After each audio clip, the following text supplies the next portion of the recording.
One of the main challenges of humanitarian work in general and in places of conflict and violence in particular is the impact on the workers' mental and emotional health.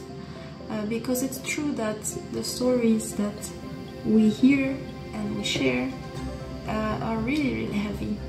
And when we visit someone and we see that their situation seems so desperate, or a mother who doesn't know if she's going to be able to feed her children, it is sometimes heavy emotionally. But that in itself doesn't necessarily affect our faith negatively. I think feeling sorrow is part of the Christian life. It should break our heart to see people suffer, and it broke Jesus' heart. Jesus himself was a man of sorrow. So feeling sad with the people is not what affects our faith. What can affect our faith is if faced with so much needs and so much despair, we get discouraged. And sometimes the line is thin, and to be honest, we can get there at times. Especially in case of crisis like the Syrian crisis that seem to be going on forever, and there's no improvement. You don't see improvement. After 13 years, there doesn't seem to be any improvement for families who've been displaced and lost everything.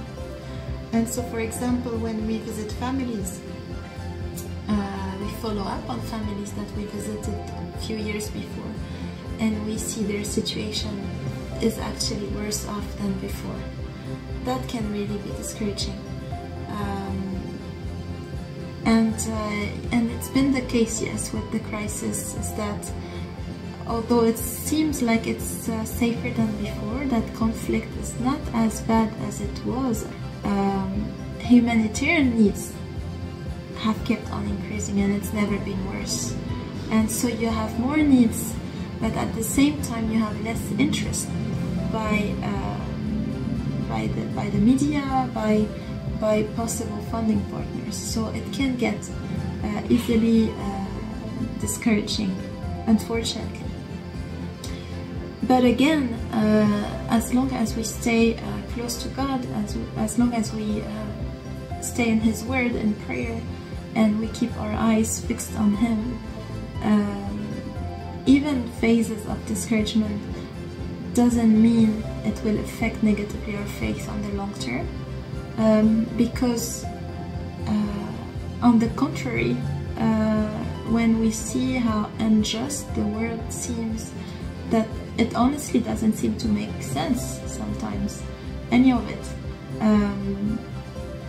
Having our faith in God and remembering and trusting in His promises, and His goodness and His justice is the only hope we have left.